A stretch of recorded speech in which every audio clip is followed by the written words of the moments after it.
Hello, good morning and welcome. I am Dr. Stephen Hopwood and I'd like to take this opportunity to spend some time with you and talk about the principles and the practices of immune system cultivation from my point of view. So we are now, I think, just coming into week 5 of the government lockdown on our nation as a result of this COVID-19 viral infection that seems to be sweeping across the country. And despite all of the efforts that everybody's making to stop the spread of this virus, what I haven't heard, and please do correct me if I'm wrong, send some comments in, what we haven't heard from the government or the health system or the pharmaceutical industry is how to optimize your immune system so that you can defend yourself from this vaccine yourself. How can you do that? What are the principles and the practices of strengthening your immune system to protect yourself from infection? So, I haven't received a protocol from the government through the letterbox telling me how to do that.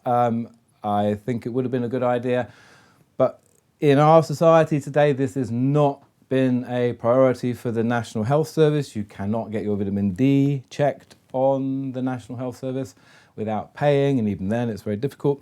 So there hasn't been inbuilt in our health system a system of health and immune cultivation. So that's very disappointing.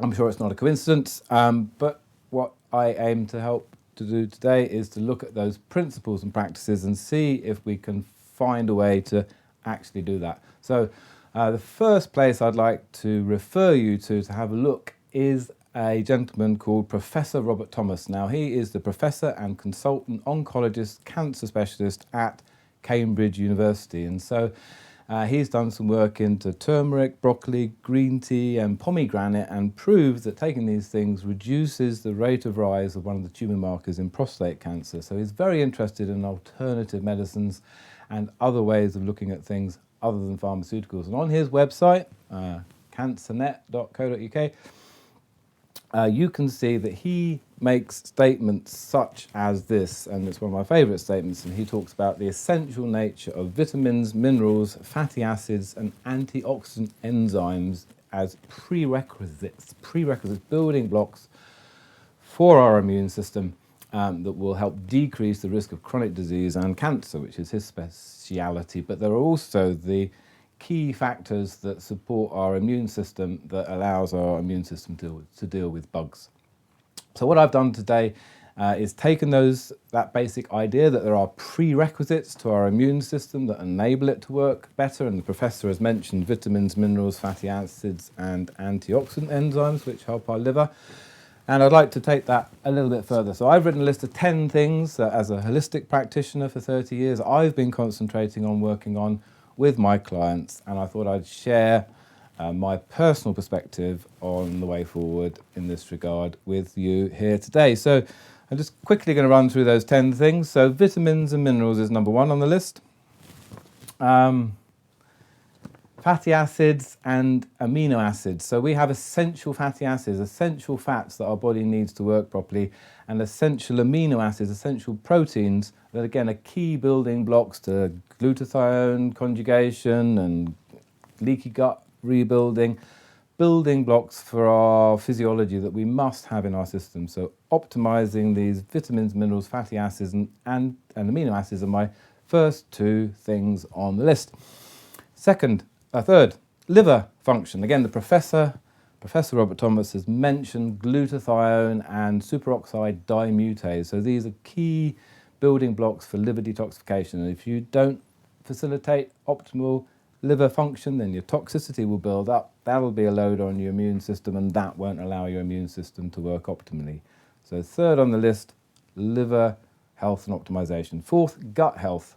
2/3, half of our lymph glands, lymphocytes, macrophages, all sorts of immune cells live in the lining of our gut. If you eat too much wheat, gluten, dairy, sugar, if you have low thyroid, if you have low blood, you can have candida in your gut that can cause leaky gut, and then that creates all sorts of allergies and inflammation and undermines your immune system function. So number 4 on the list is gut health. 5 is your metabolism. So thyroid health governs your metabolism. So a lot of my clients will know I'm keen on naturally optimizing thyroid function within the ranges of the normal ranges. So that's a principle that I have. You must keep within normal ranges, but optimizing your function naturally is a good idea. Blood health. A lot of my clients are anemic. Iron, B12, folic acid. These things are very important for building blood and oxygenating your body. Diet. Most people eat way too much carbohydrate, not enough protein and essential fatty acids. More vegetables are key for antioxidants and alkalizing your body. So that's the next thing on the list is your body's pH. So if your body is too acidic, coffee, alcohol, sugar, stress, dehydration, they all drive the body pH. Then you lose calcium from your bones, it causes hardening the arteries. There's a whole plethora of things that arise from your system running in an acidic state. So that's another key principle on the list. Another one is electromagnetic frequencies. We are now subjected to Wi-Fi, mobile phones, all sorts of things. These things do affect our physiology and are key to undermining our health and immunity. So this is something that you really must watch out for. Exercise, another very important thing. Strength, stamina, flexibility, coordination, and an understanding of relaxation. So you want to be building all of those qualities into your exercise program, and then once your exercise becomes key to your structure of your week, then you'll find a lot of these other things fall into place. You're not going to want to eat badly, you are going to want to take your supplements, and all these other things are going to start to fall into place. So exercise is absolutely key. So acidity, electromagnetic frequency, exercise, diet, blood health, thyroid, gut health, liver health and toxicity, fatty acids, amino acids, vitamins and minerals. So that is basically my top 10. I urge you to spend some time looking into these things with a bit more depth and applying the principles and the practices in your life. So I, in a sense, think this is 10 things that you could make sure that you focus on, you give attention, and you build optimization in each of these 10 areas in your life. And if you do that, I would think that would help your immunity considerably. And in my experience as a practitioner, this is what happens empirically. So yeah, the final thing on the list is, of course, life itself.